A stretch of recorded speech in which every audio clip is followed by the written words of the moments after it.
Hey there. Hey, everybody. Welcome to Beer and Gear. Yeah. Sorry about my voice. Although maybe it sounds better. I don't know. Yeah. It's one of those things. You doing okay? Doing okay, other than the sound effects not working. Yeah. We're I mean, just constantly trying to improve and constantly get beat back down. Yeah, we'll figure it out. What are you going to do? Hey, what are you drinking? Oh, I actually got what I've been wanting. I got You got it? my breakfast stout. I'm a happy What's man. up, founders? Yeah. Where'd you find it? It's fresh. They finally had it. Okay, great. I mean, I knew it. They couldn't not have it for that long, but Yeah, it took them a while, but they've got it. It's amazing. okay, so I got this is not my normal, but I'm excited because it's local. This is True Vines, Okay. Dragons and Dinosaurs. It's a hazy pale ale, which I don't know what that means. I think probably if you could see it, would look like cloudy. It would look like they didn't filter it. Yeah, it looks like dragons and dinosaurs on the outside. So, All right. cheers. Cheers.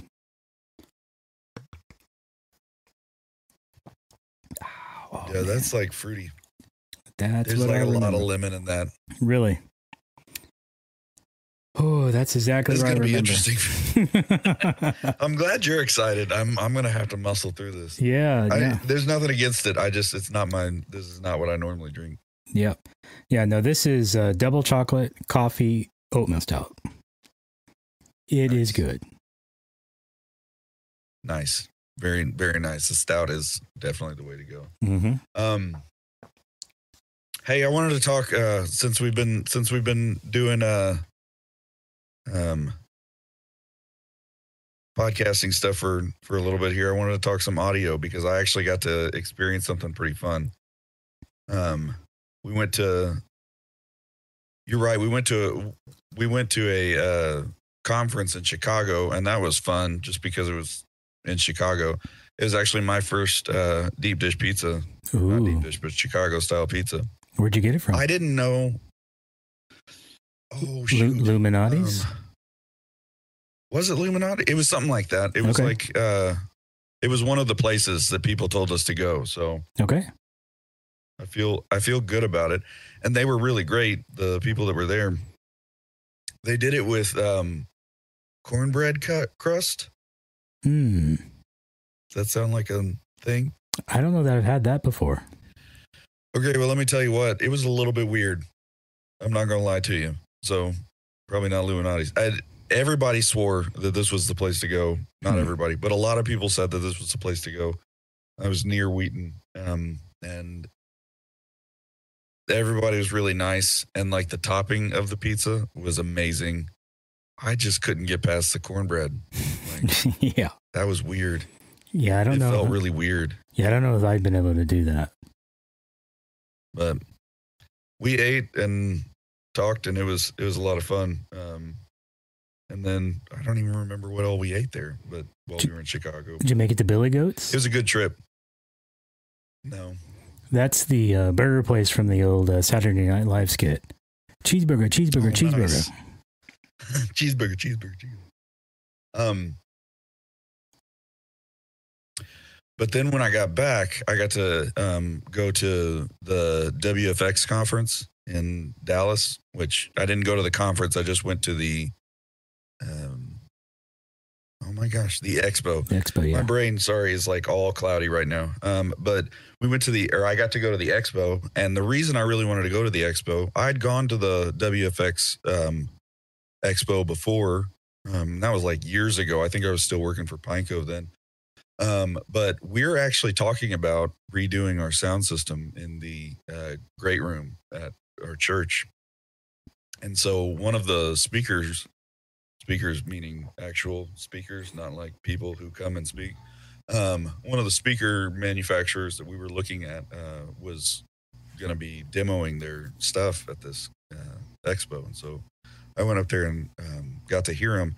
And I was just honestly expecting there to be, a room that had different systems in there because they were calling it this round robin. And I wasn't really expecting much out of that, just, to be able to hear them.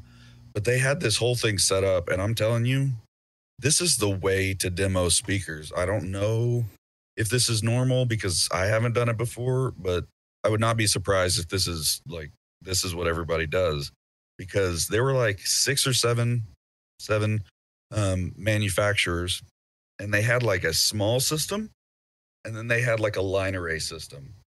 And so what they did was they went through the small systems first, and they would, like, the person would talk for a second, and they would play the same music on each speaker system. So they would talk, like, intro what they were showing, and then they would play the system, and then they would move to the next person, and they would play the system. And I was like, well, that's cool. Like, this is more what I was expecting. Like, this is an explanation of it, and this is what it sounds like. And then, it just keeps going around the room like that. But then, like, I was like, okay, well, then they'll move on to their big systems. Like, they were like, no, we're going to do this 2 more times. I think they did it at least 2 more times. And they picked a different song, and they played them, and they just reminded you in between what the speakers were. Mm-hmm. But then they would play them almost back to back, so you could really hear, like, the same song through all the speakers. They played like 3 or 4 different songs, like one per round. And so you were hearing the exact same section over and over and over again in all these different speakers. And it was amazing. So they did that with the small speaker setup, and then they did it with the big speaker setup. And I was like, number one, in the, like, their premier speaker setups, it was really hard to tell a huge difference between them. There were some, like, well, that coloring, this speaker system sounds warmer. This speaker system is definitely got a very crisp high end. We'll say that. Like, you could hear things like that, but they were all so high quality. It's definitely, like, it wasn't anything that you wouldn't be able to, like, tune any of these to sound the way that you wanted them to. And then they had this microphone in the middle of the room, and they were showing you the SPL and everything on the side, and while they were going through, so you could be taking a copious amount of notes on speaker systems. And I was like, man, I'll never go back. I'll go back. You know what I mean? Yeah. Like, that's the way to, because, you go to a music store or something and try to listen, or even go to, like, a lot of times you'll have an installer or a manufacturer say, well, we've put our speakers in this room. Mm-hmm. You can go listen to them. And it's like, yes, if I go to a room that has these speakers in it that's installed, I can hear what best case scenario they sound like. Hopefully if they've put the speakers in and they've tuned everything with the speakers to the room, and they've done everything that they're supposed to, when you go into an installation that has these speakers, you should hear them at their best. And so that's great, like, to be able to go to, like, another sanctuary or something and be able to hear what the speakers sound like is awesome. But to hear them all back to back in big rooms, I got to go listen to there was another manufacturer who wasn't in the round robin, but had their own, like, they were giving demos of, like, their whole product line. And so they were in a room by themselves, and it was not a big room. And I said, like, they turned on their speakers at one point, and it was a pretty big system for us to be sitting in that small room. And I was like, oh, like, I don't want to, I'm not trying to make everybody feel awkward about it, but, like, that was terrible. Like, that was not mixed for, 6 of us sitting in this small room. That was like trying to blow our heads off. And anyway, like, there was a lot of really cool different things that were at the expo. It was kind of fun, just in general, because I don't know if you've ever been to WFX. I have not. Probably not. No. But it's like the Worship Facilities Expo, I think is why it's WFX. And it's So it's like everything from seats, like chairs, manufacturers of chairs, and uh, um, like safety team stuff, like walkie talkies and things like that, and those type of camera systems, all the way over to like big production type things. There was actually a booth in the far corner that I sent a picture to Colson, my boss, and it was they had this rig for like putting somebody in like a bungee system and being able to like lift them up and things like that. And I was like, I mean, you want to try this for Christmas? So, like a Prestonwood situation here where So in the speakers that you were listening to, what were some of the brands that they had on display?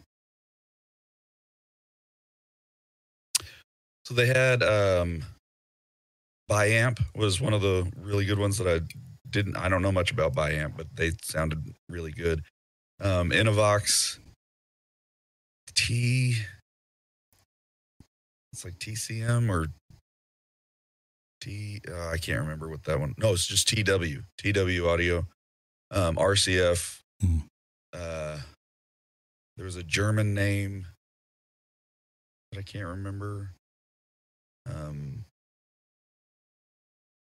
Dadgummit. Like I had all of the if we had recorded this a week ago, I would have had all of them off the top of my head. But there were some really good ones, and I was really surprised at the like some of them were doing it with really small speakers, which TW was one of the ones, their speaker system that they brought out. I was like, those are little bitty arrays, and they sounded great. Like they didn't sound like little speakers. So yeah, the last few that we put in line array have been RCF. Yeah, we've been really happy with those. They've become very popular lately. They're Italian made or Italian designed. I don't know if they're Italian made anymore. They started off Italian made. It was really funny. I was expecting the guy, because they said that, I was expecting the guy to sound Italian, and he did not sound Italian. He was from Texas, I think. Yeah. Looking for that. It's a me, Mario. It's a me, Mario. But it was a lot of fun to be able to do that. And honestly, like it's been a while since I was really particular about speakers. And so getting back and being able to listen to that, I really wish that we could have had more people go with me, because but it was just one of those really busy. It was a week after we got back from Chicago. Yeah. Who wants to be gone again at that point? But does it happen about the same time every year? Yeah, it is about the same time every year. And it's been in Dallas, I feel like, pretty regularly, but next year it's going to be in Tennessee. Bummer. So, bummer. Like, I'm sitting there going, a year from now, I need to get Jason and Jacob, and we can go up there. And if you were available, we could all kind of we should ride up and check it out. Now we got to figure out how to get to Tennessee. Yeah, right. We'll just have to ride up to Tennessee. No big deal. Yeah, we're going to go scope out a new possible camp property. And while we're there, not far away from your other camp property. Yeah. Maybe we fly to the other camp property and then we go. Yeah. Short drive up. Something like that. But we spent that week, it was like 3 days in Chicago. At this Worship Innovators Conference, and there was a lot of software at that one, but there were still quite a few like talking about hardware and talking about how to maximize things and different. There was one guy who's pretty well known as a audio technician, and I got to talk to him a little bit about miking, because I don't know if like other guys that are audio technicians, like when you're miking like a drum set in a room, you kind of get that's a room that's not huge. We've got like a 800 person room. I know that like Fire Code, it's more than that. It's like 1,000, but we've got big chairs, so the most we can get in is like 800. Um, but the drum set is sounds really big. I don't know how to like. It's anyway that problem that I think a lot of people have. The drums sound bigger than the room, and the drummers don't want to play softer. No. But I was talking to him about like, because at one point he made a comment about not doing a shield, and I was like, I hear it, like I've heard that, like whatever. And he was like, I mean, you might as well put them in that little apartment building that they build on stages now for drummers. Which I mean, we've talked about whether or not to do that, but he was like, a shield is the worst thing that you can do. And I was like, well, crap, I've been doing that for a while. And he was saying that like you have reflection immediately off the drums, and you've got the mic set up, you know, a certain distance from the drums. And so you're hearing at best phase cancellation. At worst, you're hearing just a muddying of everything. And so like just being real particular about which mics you're using and, you know, everything, how you're directing them. And he was like, if you can't do a full enclosure, you need to be doing baffles instead of a full shield, and you need to be pointing them off the stage, or, you know, angling them so that the sound reflects off of the stage as opposed to back into the whatever. And I didn't have the heart to tell him everywhere that I can reflect the drums in our room is reflecting right back into the drum. Pretty much, yes. So we just gotta figure out our system at some point. But it's exciting to be like talking about it. I know that like we don't all gear is expensive.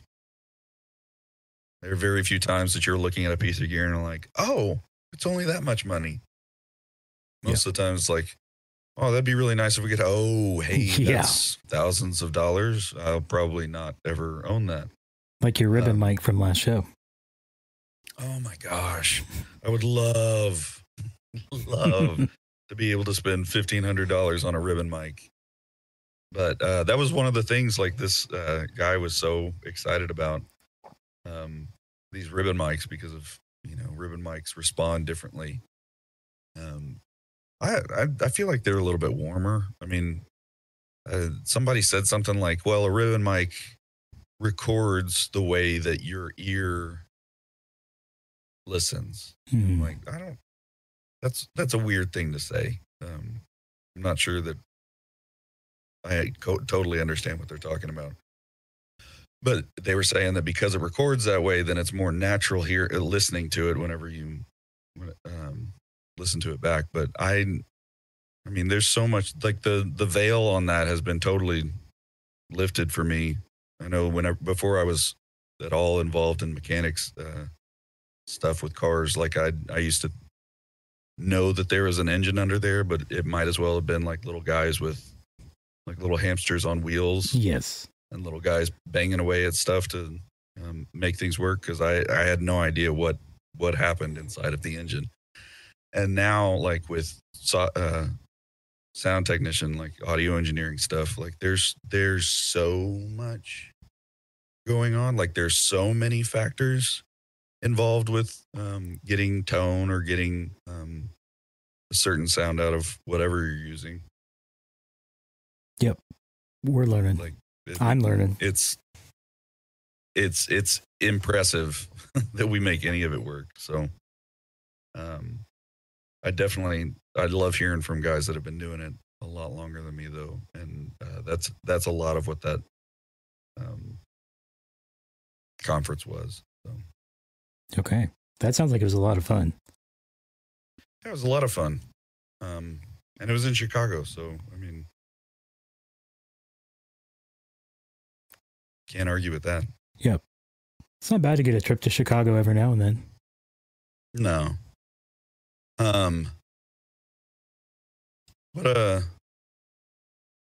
You said when we were talking before that somebody sent us Yeah, we've got Preamp. some boosts. You wanna read the boosts? Yeah. Yeah, I wish the jingle would work. I'm sorry. What y'all were supposed to hear right now was something that said something to the effect of Boostagram sound booth, but it had a little more emphasis in the words. So yeah, this is we have two boosts. Yes, so these are our first that have come in beyond the feel good one that I did just for a test. Yeah, so the first, well, actually, I guess I need to back up. I need to explain some of this. In Boostagrams, or these boosts, there's a lot of numerology that goes on. So you don't just randomly just send, you can just pick a random value and send it, and there you go. But the beauty of the system is you can play around with the numbers and do just about anything that you want. There could be different meanings behind it. So these two particular boosts have numerology to them, and I will try to explain because it comes from the No Agenda podcast. So, and those of us that don't know just don't know. So. Yeah, we all are going to learn. We're all going along for the ride. Exactly right. So that's what's kind of fun is, you can send it and you get to pick the numerology. And if it means something to you, include it in the boost so we know what it means. Nice. Yeah. So this first one was 2,222 sats. That is referred to as a row of ducks.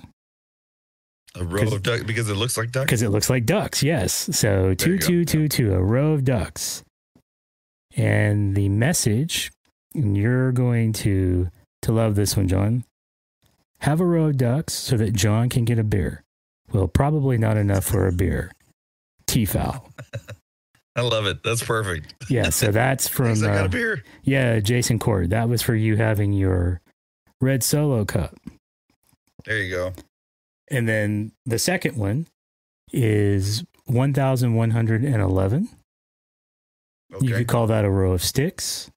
You could call, because it's ones, you could call that making it rain.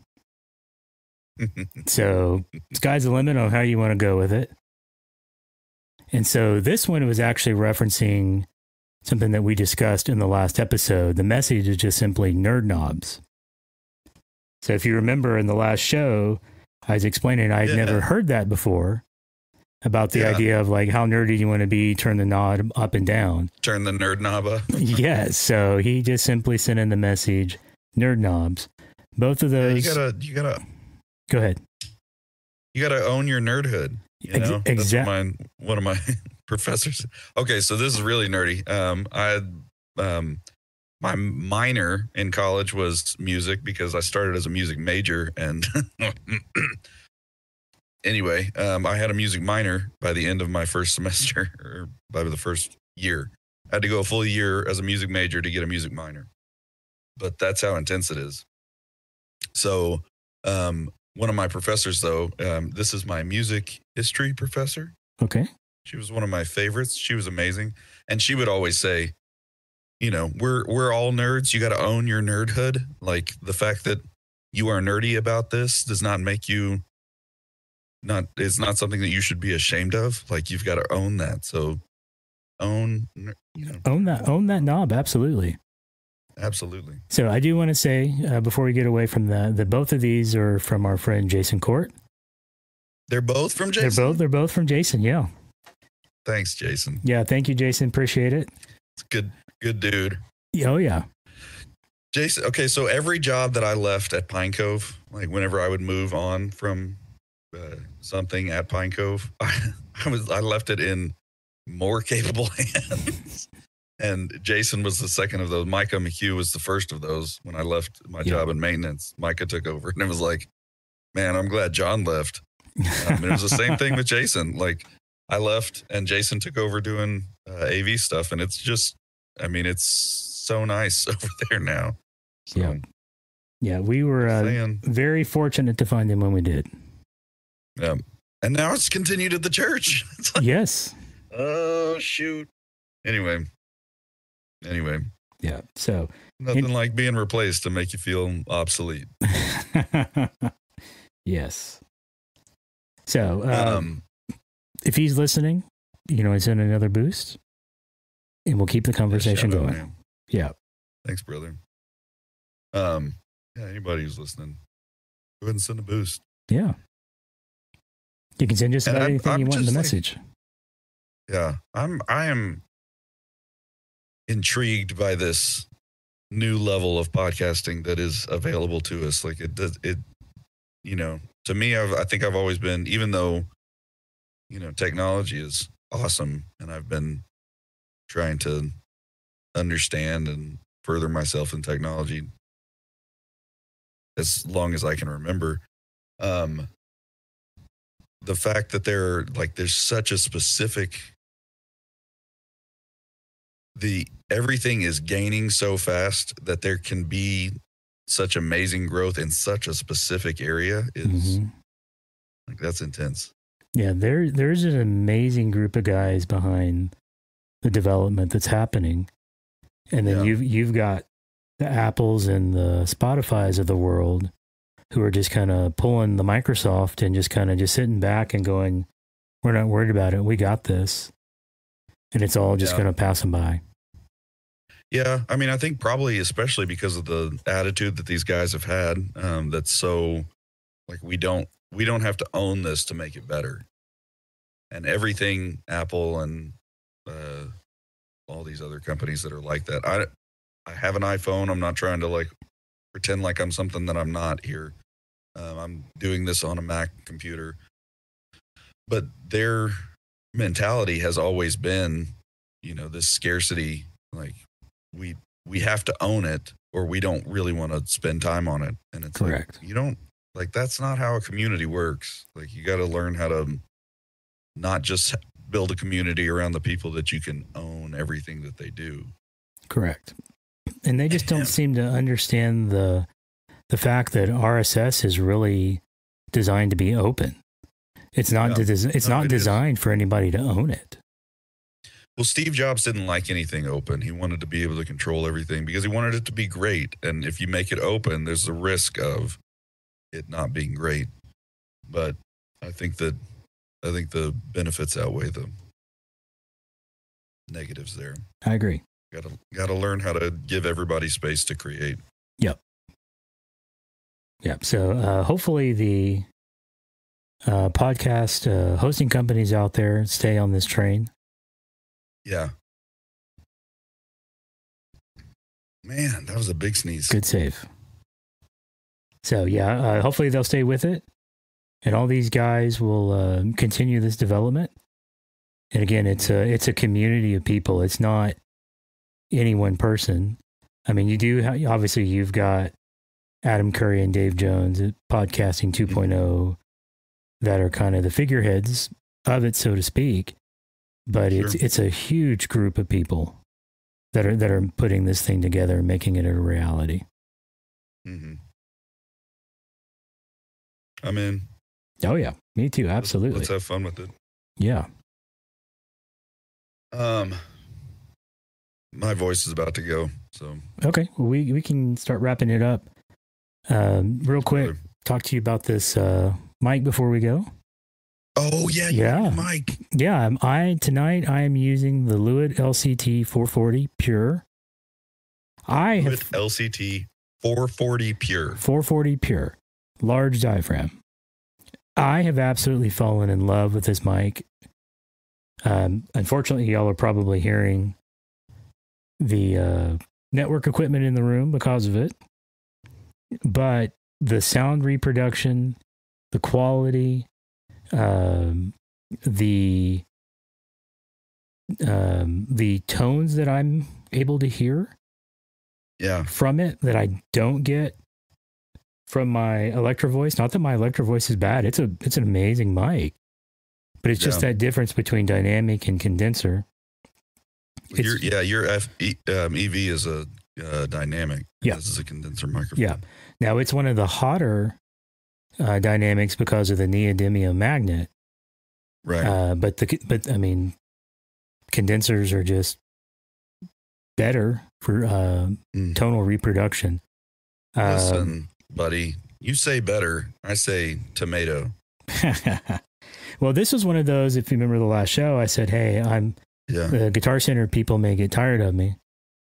I'd intended to just use this and send it back, but I've absolutely fallen in love with it, and it's not going anywhere. It's not going back. No. Well, I'm telling you, like, if you're going to fall in love with a condenser microphone that sounds that good for $289 on Sweetwater, that's not bad. No, no. As any of the guys listening that, you know, are geared nuts, like $289 for a high quality microphone is nothing. Yeah. And I know y'all can't see the video, but John can. Everything you see here, it came with the shock mount. It came with the pop filter. Yeah. All of it. You don't have the windscreen on it. It comes with the windscreen. I have, see if I can do this without making too much noise. Yeah, there's the pop filter. Yeah, there's the pop filter right there with their little logo, as you can see. That's pretty nifty looking. Yep. I love that it just kind of slides on, magnetically catches. Yeah, it did also. Magnets. Yeah, it's magnet. How do they work? They work pretty well. And yeah, it did also come with the foam windscreen, but I like the look of this. Oh yeah, you don't need a foam windscreen if you're not, you know, breathing real heavy on it or something like that. Correct. Or out in the wind. Correct. So I'm 2 for 2 on a product that I am endorsing people to go buy. Nice. I'm sure eventually we'll find one and be like, oh, don't do that. Don't buy that. Yeah. Yeah. I think it sounds good. Yep. I've just got to work on. Do I stay in here, or do I need to find another room in the house to try to avoid some of this background noise? Or if I'm going to stay on this mic or go back to the EV. It's just more of a thing now. Yeah. Yeah. We need to get you some the bedding, like the whatever you call it, the egg crate. Egg crate foam. Yeah. Try to put a barrier between me and the gear up behind me. Yeah. Wrap yourself in it. Yeah. Little cocoon over the mic. So, all right, man. Well, let's get you out of here so you can get your rest your voice. Hope you get to feeling better, man. Thanks, brother. All right. Being here with you as always. All right. Sounds good. See you, everybody.